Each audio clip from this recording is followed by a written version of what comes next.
on this episode of The Natural Plastic Surgeon. It was a little office off of Spalding. And Rosalyn and I had actually met and we started dating back when I was in residency. So it was actually before I had my practice. You were working at Fambrand and you were like the first one in the office all the time. You stole me. How could you guys work together all day long? Yeah, because we maintain a pretty professional, it's a professional relationship here at work. Absolutely. But then, we got to turn that off and remember that we're still married. Okay, you're going to be home at 6:30 and I would be like home at like 6:45. And you would just flip your shit. I am very punctual. As soon as you started working in the office, you're like, oh, that's why you're 15 minutes late. Hey everyone, it's Dr. Barrett. We're on the Natural Plastic Surgeon podcast. We have a special guest for you today. Her name is Rosalyn Barrett. Hello, everybody. Happy to be here. Thank you for having me. So many have met Rosalyn already who've actually been to the practice. And for those of you who don't know, Rosalyn works in the office. She's actually one of our star patient coordinators and major backbone of this practice. So welcome to the show, Rosalyn. Thank you. All right. So we got actually a lot of questions from listeners and from viewers about us.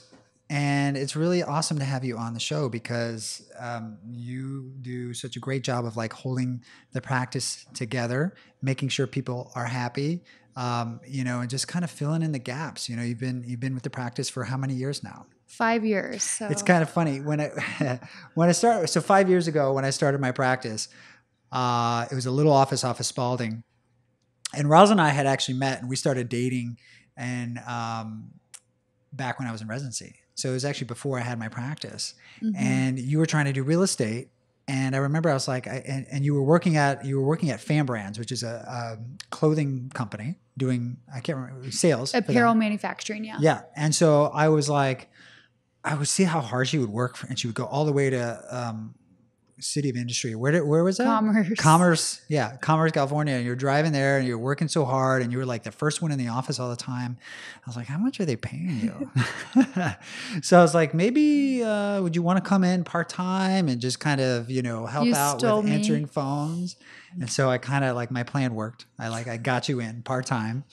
And soon you were so overwhelmed with working that, you were just like, oh, I've got to be here full-time. So tell me about that. What was your thoughts when you first came on board? It was a major jump for me. I really loved what I was doing. I've always really loved work and I felt very fulfilled and I loved having kind of something of my own. It was a lot. I was traveling a lot at the time and we weren't seeing each other a lot. Yeah. And then I began to really enjoy it once I got in and saw what a difference we were making in people's lives and really interacting with the patients and what a great place to be. It was the beginning of it all. So there wasn't any like wrong or right. Like we just had to grow and figure things out and do everything the hard way. But I enjoyed it. It's funny. I remember like the first few months and just looking at the practice then versus the practice now, it's a whole different practice, but I enjoyed that time. It was just you and I. It was a lot of fun. It was a lot of hours though. I mean, like I remember when I was first starting the practice, I was moonlighting a lot. I was moonlighting at Kaiser doing general surgery, all kinds of stuff. And I remember there was 1 month where I never came home. You came home like 2 nights. Yeah. It was the month of June. And I was like, I don't know about this guy. I don't know about this schedule. And I was just like, I would go to the office and then I would go straight to Kaiser, take a shower at Kaiser in the morning once my shift was done. And then I'd go to the office again. And it was just like, did that for like 28 straight days. It was crazy. Yeah, it was a lot. And you still stuck with me. Here I am. It was a lot, but it was nice in some ways because we can cherish the times we have now because you don't have to do that anymore. I know. But well, you know what? We do still work pretty hard, but now we've got enough of recognition. We have enough patience that, we could stay busy with doing what we love. And that's plastic surgery. So I want to get into this first question. How did we meet?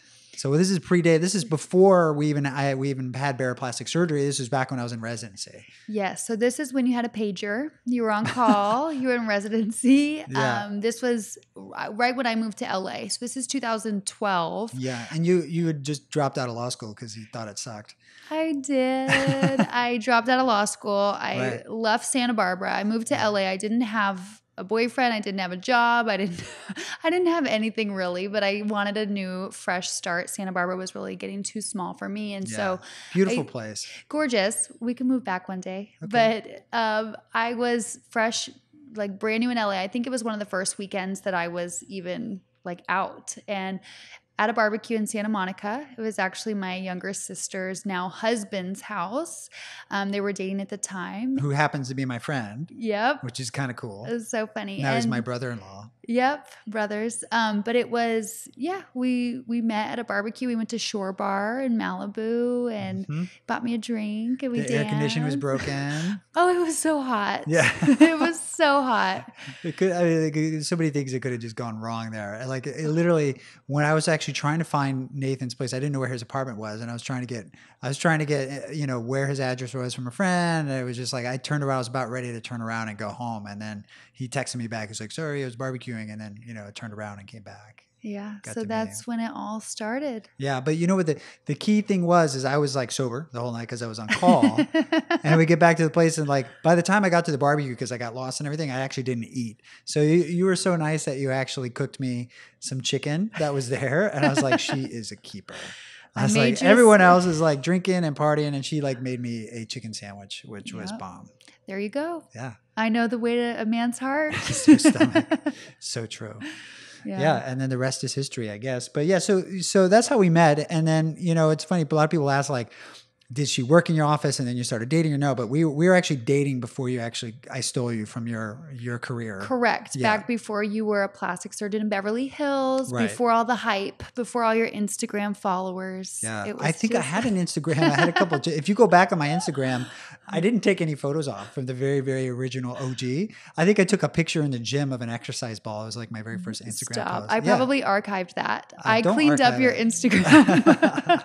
All these like old photos of the county hospital. Gone. All right. So let's talk about your role at Barrett Plastic. How would you describe it? Like your major patient coordination is mainly what you do, but what else do you do?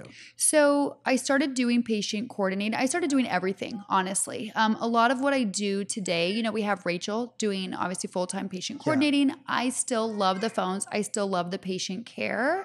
It's hard for me to get away with that, but it's been exciting since having Audrey, our daughter. I've been able to kind of come back with a new role. And she's crying outside the door. Should we let her in or is she okay?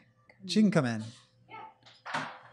So my role today, I oversee a lot. Yes. I'm in all the systems. I am in all the processes. I'm in the patient charts. I am policing things. I am looking for process improvements. More recently, I'm making sure our web forms are not broken when people email us specific from different email addresses. Yeah. So we have a special guest as well. Hi.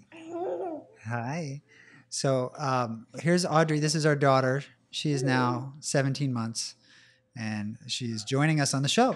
Say hi, Audrey. Audrey is here. Hi. So my role has evolved quite a bit. I've been able to work flexibly a little more so now since becoming a mom. Yeah. But I feel because I don't have one specific role, I feel like I do everything, and now I have more work than ever before in some ways. Right.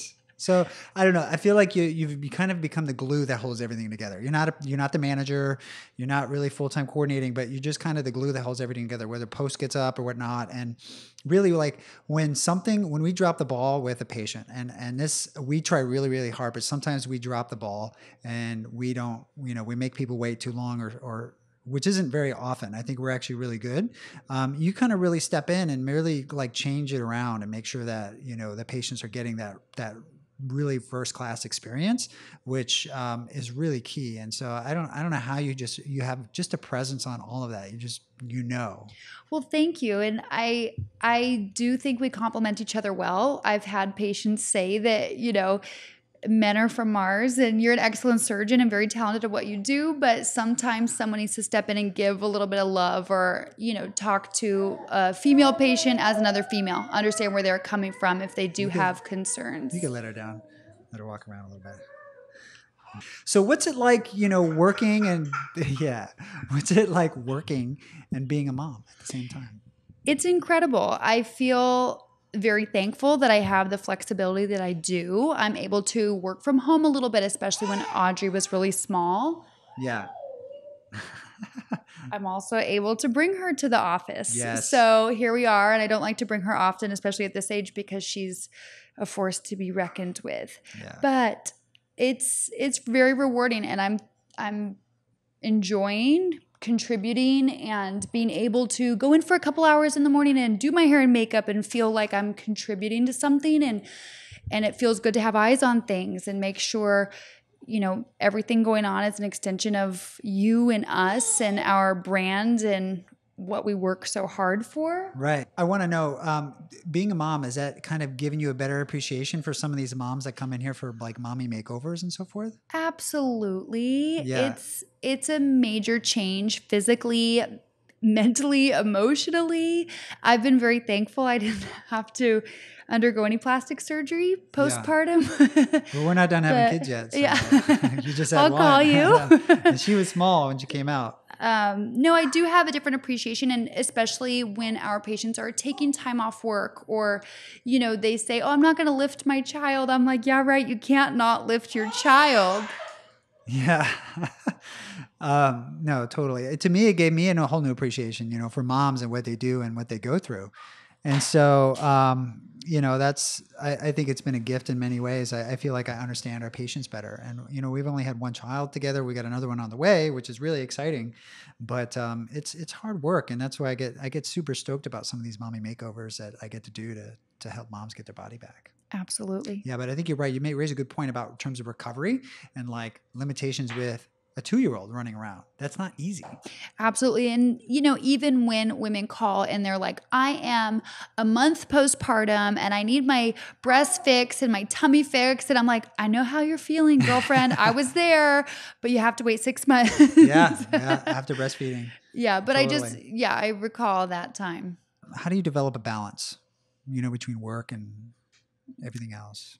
It's challenging, but I think it's about efficiency and also setting barriers, knowing when to say no, knowing when to cut it off. I will say in this era of cell phones and Wi-Fi, I do work anywhere and everywhere, which I'm thankful for in some ways because she could be at a nap taking a nap in the stroller anywhere, and I can be getting back to emails, leads.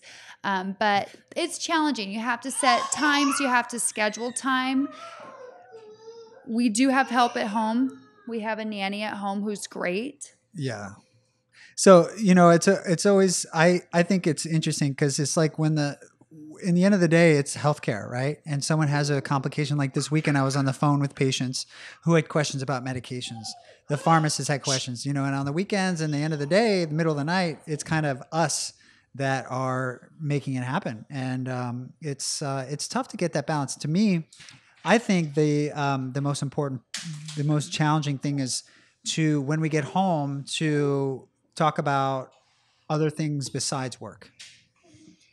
I will say one of the reasons I'm so thankful to still work and be involved is so that when you do come home, I'm not like, today I went to yoga and this is what Audrey's poop looked like. Yeah. And this is how many times we went down the slide at the park. Yeah. And don't get me wrong, I know we both love talking about Audrey as much as possible, but we should not talk about work stuff, but then in some ways it also keeps us connected.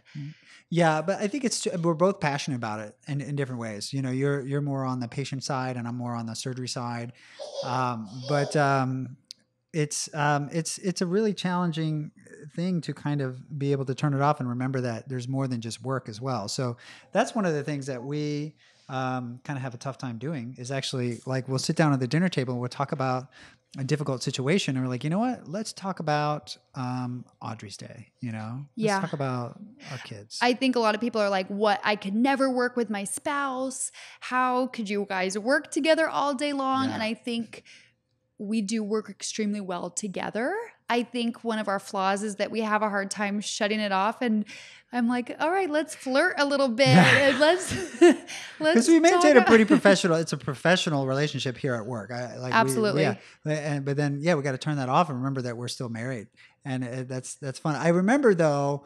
There was a few months when I was first getting my practice started and I was doing all the moonlighting. And I remember you're like, okay, you're going to be home at 6:30. And I would be like home at like 6:45. And you would just flip your shit. And I am very punctual. Yeah, you are. And I was just like, you know what? Like, you really don't understand like how crazy this day was. I'm a doctor. There's medical things that happen. And then I was like, you have to start working in the office. As soon as you started working in the office, you're like, oh, that's why you're 15 minutes late. You kind of got it, And I thought that was kind of a big help in a way, even though we're working together, but it actually helped our relationship because it gave you understanding of what I do.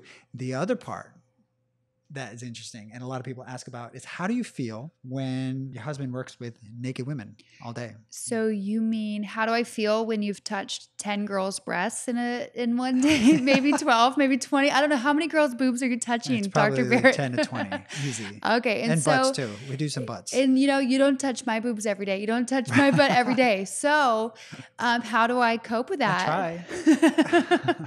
So, before I did start working in the office, I'm not going to lie, I'd watch you walking out the door and I'd be like, ooh, where are you going looking like that? Yeah. And I did have insecurities. I don't think I fully understood exactly what does go on in a day and in my mind. Many, probably like many people think that plastic surgery is all for these like very superficial predator type women that want my husband. But after coming and working here and really meeting the patients and like, I love them. I adore them. Yeah. We've not had any patients ever trying to do anything but get their boobs done. Get their work done. Yeah. And you're very professional, obviously, with patients and whatnot. But I think that was like a very just transition for me, just going from like being naive about what was going on to like, okay, this is fine. And I don't lose any sleep about it. Yeah. I think that was a game changer for us. Do you have that understanding? Because it's just like, I can't imagine what was going, I don't know what it's like to be a woman. I don't know what it's like to be a woman in a relationship, but that could, to me, would be really challenging. And I was like, what's the solution here? She's just got to see what it's all about.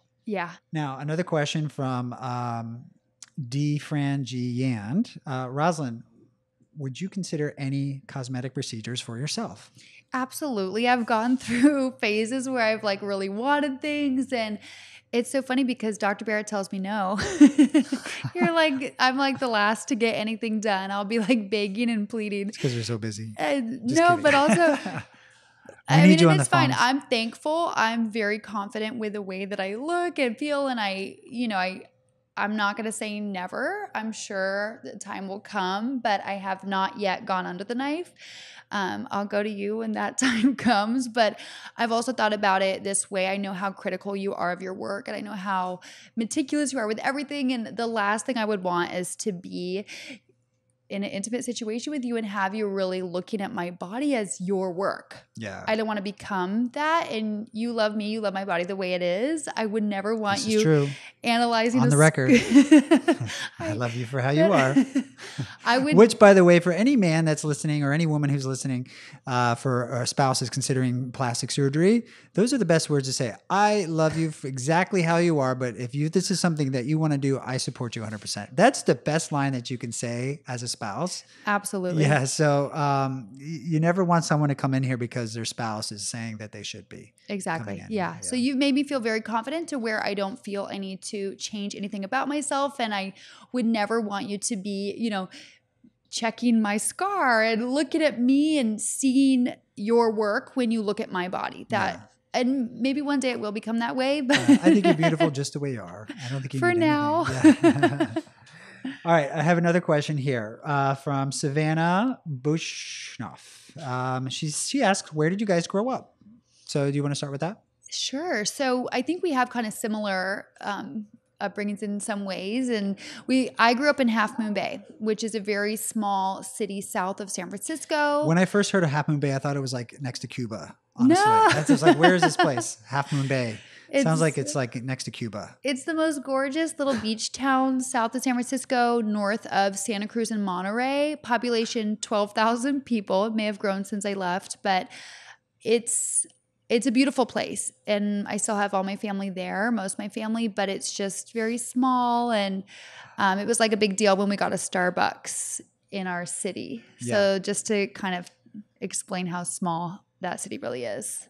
Yeah. And what's it like going from a small place like that to Los Angeles? You know, when I was 18 years old, I couldn't get out fast enough. I was like, I need to go meet people and enjoy life. And I have goals and things I want to go do. And it's so funny because now living in Beverly Hills, working in Beverly Hills, and now having children, I'm like, oh, wait a second. Half Moon Bay was really nice because we could, you know, we did beach parties and bonfires, and we rode bikes on the street and played capture the flag, and we didn't have these traffic problems and crime and, you know, like, yeah. So it's something I didn't appreciate, I don't think, until like now becoming a mother and having a family. Yeah. I love going up there. And in fact, we proposed on the bluffs on Christmas, just before Christmas. And it was so funny because you were like, I don't want to go out there. I was like, let's go for a run. I've been cooped up all the day at the call center or on call. And I get off the plane and I'm like, let's go for a run. You're like, I don't want to go for a run. I'm like, I've got this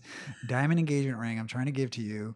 Come out to the goddamn bluffs. I was like, no, because I thought it was beautiful. I know. And I was just like, oh my gosh. But that's where we proposed, was actually up in Half Moon Bay. Yeah. You got down on a knee. You put a ring on it. Yeah. Great. And the rest is history. But no, so where I grew up in a little town called Warrenton, Virginia. Small horse country, right outside of DC, about an hour and a half, Washington, DC, so Northern Virginia. It's now kind of gotten a little more populated, but it was kind of rural. We didn't have any water nearby, like an ocean or anything, but I mean, beautiful farms and just countryside. I had woods and a creek in my backyard, and it was just really a great place to grow up as a kid. Absolutely nothing going on there. So like, you know, when we got older, we actually moved closer into Northern Virginia, and there's actually a mall, a movie theater, you know, Manassas, and then into Fairfax and Centerville, and things were actually closer, and you can actually walk to places, which is something that I take for granted now. But I remember growing up, I was like, I couldn't walk anywhere. I couldn't go to 7-Eleven. If I wanted a Slurpee, I had to have my parents drive me there. And that was like, you know, 15-minute drive. Too far for a Slurpee. Yeah, but it was cool. We had horses. We had like 9 dogs at one point. 8 cats, hamsters, gerbils, fish, you name it. It's just great. It's a great place to grow up. So, but yeah, again, nothing going on. And then I was like, I want to go someplace. I want to go someplace big. And I remember in medical school, in training, I was in Richmond, Virginia, and I look on a map and I was like, you know, I really love my time out in California when I came to visit. And I kind of made that my goal of where I wanted to end up. Yeah, it's so funny. I have this memory. Well, we went back to the house that you grew up in. Yeah. We went there like on Thanksgiving Day. We were on our way to your brother's house. This was just a couple years ago. Yeah. And we knocked on the door. These people were so kind. You were like, I grew up here.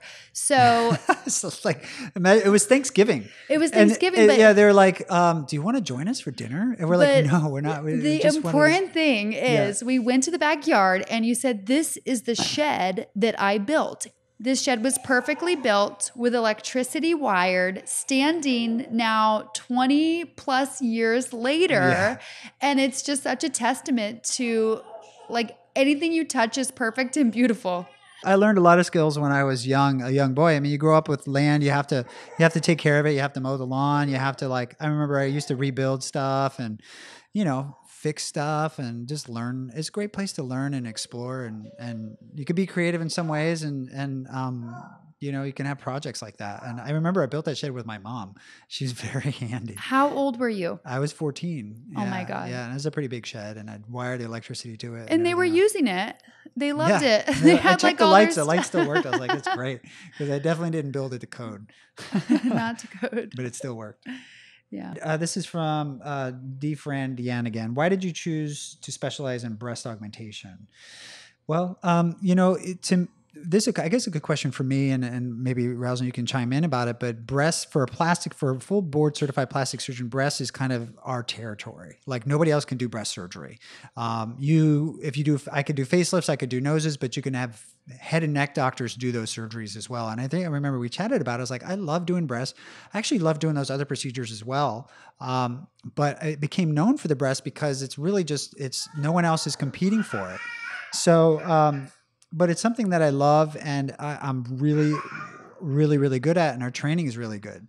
So that's why a lot of my early on work was breast surgery. And now I do pretty much everything: tummy tucks, mommy makeovers, fat transfer, some of the latest stuff for the face as well. But I think that's kind of how we kind of came out the gate strong with breast surgery and why I'm so well known for it. Mm-hmm. And I think what's important and why patients do come to you is maybe because of your background, you're from Virginia, you're very much not into this fake look. Yeah. And so the demand for more so the holistic and natural, you're very much into health, wellness, fitness, and you do not want anything looking augmented. You want the same for your patients. So we have a breast patient who runs Ironmans, completes Ironman triathlons, and with her breasts that were done by Dr. Barrett, and they do not get in the way. They're modest, they're proportionate.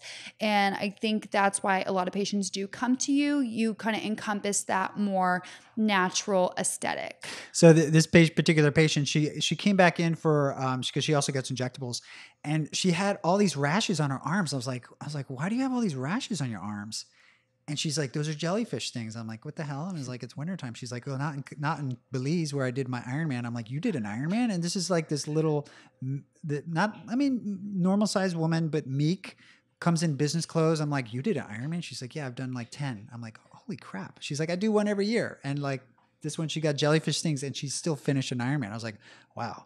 That made me think maybe I should do one. Well, and okay. So for those of you who don't know, this has been like the most challenging year for me in so many ways, because not only have I become a mother and now we're having another, I am pregnant, but this is also the year my husband decided that he wanted to do an additional 10 to 15 hours of training for an Ironman on top of his already 60-hour a week work week? Probably. So why are you torturing me with this?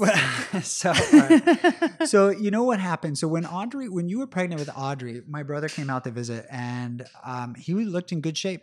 We were sitting at the pool, and I was like, wow, he's looking pretty good.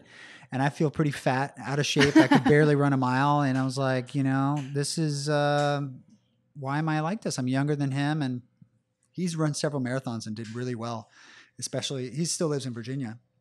And I was like, and then like the next weekend, I walked to the office and I see the LA Marathon running by the whole office right outside these windows. The runners were going, and I was like, wow, this is such great energy. I was like, I want to do this next year. So I downloaded an app. It was called Sport Me, and it's still a pretty good app. There's definitely better ways to go about it if you want to, but it's a great way to start with that app. And it gives you a training plan. You plug in your date, when the marathon is, and then it tells you, like, you tell it how much you're kind of working out right now, and then it gives you a plan, like what you should be doing every day. So I just followed that, and I got in shape, and I was like starting to run 8, 10 miles, 12 miles, 16 miles, 18 miles, 21 miles on the weekend. And I felt great. It was weird. It's like, I remember my surgeries used to exhaust me, and I was like, now I feel like I have better energy at the end of the day. And I feel like I can be a better doctor. I have better energy for my patients, my surgeries, and when I get home for my family. So I was like, this is a really good feeling. And I got such good shape for that marathon. I got the best time. And I've run 6 marathons back when I was in medical school, when I was like 10 years younger. But I got a better time on this being this much 10 years older. So it's so funny. To your point, you're a better doctor. I would like laugh when patients are like, is he going to be tired for my surgery? It's the opposite. Not. Well, what's funny is we booked you a day where you were operating for like 12, 14 hours, and you are so crazy. You went on a 12-mile run after surgery. And I will tell patients this too, because they think that they can exhaust you with their surgery. Yeah. But you're on another level at this point. Yeah, no, surgery is very physical and mental. And sometimes when I like to run, it's like a meditation. I can just kind of get out there. It may not be my hardest run, but I'm out there like just decompressing from the day. It's what I try to tell people is like surgery, you're making lots of tiny little micro decisions every second or two. And that creates a lot of fatigue on your brain. And I do take quick breaks in between my surgery. Sometimes I meditate. That's been a new thing that's actually brought me to a new level as well. Transcendental meditation, which I forced you to go to that class as well to help, because we could do it together as a couple. And anyway, so the exercise is kind of it's kind of an escape. It's kind of it helps me with everything. It helps me with surgeries. It helps me mentally focus. It helps me physically. Some of these liposuction, these full body 360 lipos and mommy makeovers, it takes a lot of energy, and it's no joke. And people are paying a lot of money to get these surgeries done, and they deserve to have it done right with precision and attention to detail. And I do limit my days to about 12 hours. I don't go over that because then I start to see my performance kind of go down. But even then, it just feels great to get out and go for a run afterwards. No, absolutely. And I must say, I think this is great that you're doing this and you look better than ever, if I do say so myself. Thank you. But just promise me you're not doing another one when the new baby comes. Not with the new baby, but I did sign up for the LA Marathon again, which is March. Okay, so, I'll cheer you on for that one, okay, but I don't know about these Ironman. Yeah, so I don't know. I'm going to do so guys, if you want to know this, I'm doing the Arizona Ironman November 24th. All right, so it's going to be my first Ironman. I did a half Ironman back in Santa Cruz last month. That went really well. That was my first triathlon. But what had happened is I did the LA Marathon. I beat my brother, which mattered the most. He came out. So it's like sibling rivalry. It's like, I got to beat my brother. And so I beat him, but it's not fair. He actually had a calf injury the first mile. So he needs to heal up and rest. And we need to really, because we grew up in the backwoods, like beating each other up all the time and just competing with each other. And so he didn't really have a fair chance because he kind of blew out his calf.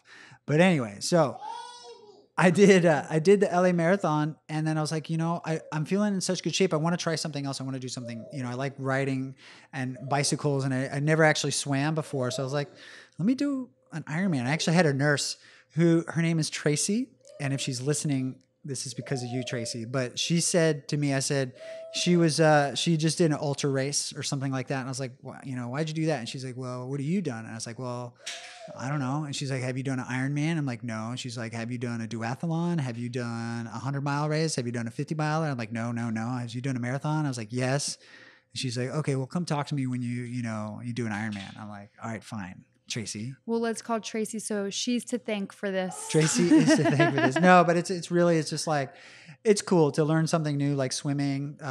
Swimming is amazing. You can get lost in the pool, just kind of just drowning your thoughts and just it's actually meditative as well. Bicycling is a great way to see Southern California. It's such a great place to cycle. So, I mean, as annoying as it is that you spend so much time working out and focusing on your fitness and spending hours on end, I do feel that it does inspire me. And I think especially being pregnant, for a lot of people, it's a time when they kind of sit back and relax. But like this morning, I was on the Peloton, you were doing your bike ride, and I feel that being in good shape is the best thing that you could do for your pregnancy, for your childbirth, and for your postpartum, honestly, aside from a mommy makeover.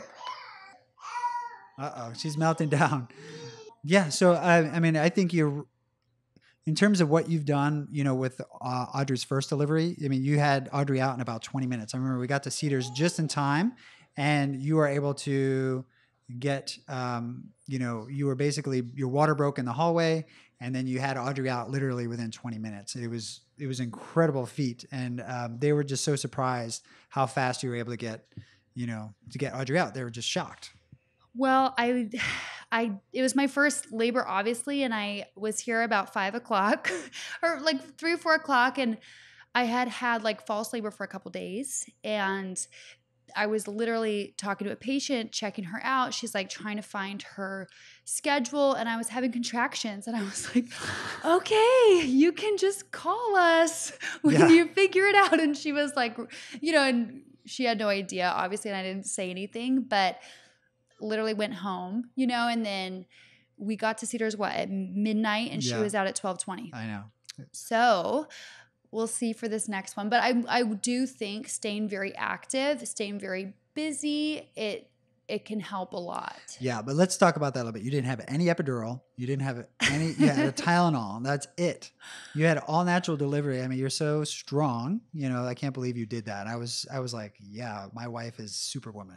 I mean, I didn't have an option, to be honest, because the time frame was so short. But to be totally honest, I'm probably the worst patient. I hate medicine. I never take anything if I can help it. When I get sick, I'm having like echinacea and honey and garlic. I'm just not into it. And I'm probably more terrified of like, and I know we love our anesthesiologists, they do, but an actual nerve block injected into my spine. Yeah, it's kind of a scary concept. It's very scary to me. And so I was more terrified of that than anything I could feel from the pain of the delivery. And it hurt, but I must say I'm so thankful. I have a lot of supportive sisters, and my mother, she's incredible. She had 8 children, all natural. And so I felt up for the challenge. I was confident in it. So. Yeah. No, I mean, you are incredible. And the funny thing is like, I spent the next morning there with you, but then there was patients coming to the practice and you're like, go to work. Oh yeah. It was bad enough. I had to sit there. I was like trying to get out of there so fast. Yeah. I have a hard time even sitting still. I know they put this little low jack thing on your baby, so you can't go anywhere with your baby. You've got to stay there. And I was like, all right, well, I you know, what am I doing here? I'm not really helping. And so, you know, you had it under control from the get-go. So, but it's been, you know, it's been great. And it was a big transition for us having a baby, and, you know, we'll have to stay tuned to having a second baby, but I think we'll have to do it. We'll do a repeat podcast when the second baby comes. Oh boy. Yeah. Big changes. Awesome. Well, Roslyn, great. Anything else you want to share with the viewers or listeners about, you know, the special relationship we have and working here at Barrett Plastic Surgery? I'm so thankful. Really, I am, to come to work with my husband and get to see you all day long. I can't imagine, and I've said this, and I get it, everyone's situation is different, but 2 people who love each other and they get in a car and drive in traffic and go sit opposite places, like there's so much I gain from working with you and working with the patients and having this thing growing. You know, it's like our baby before we've had babies. Right. And so I am so thankful. You inspire me in so many ways. I can't keep up with you, and I keep trying. But I think it's a true love of taking care of our patients, and it shows through. It's a big priority in our lives, both me as a doctor and both you as kind of a coordinator. You know, I think you really kind of fully understand what people are going through, and it matters, you know, and I think that's what makes a difference. Yeah. Well, I'm thankful to be here, and I love you. Love you too. I have fun working with you. Thanks, babe.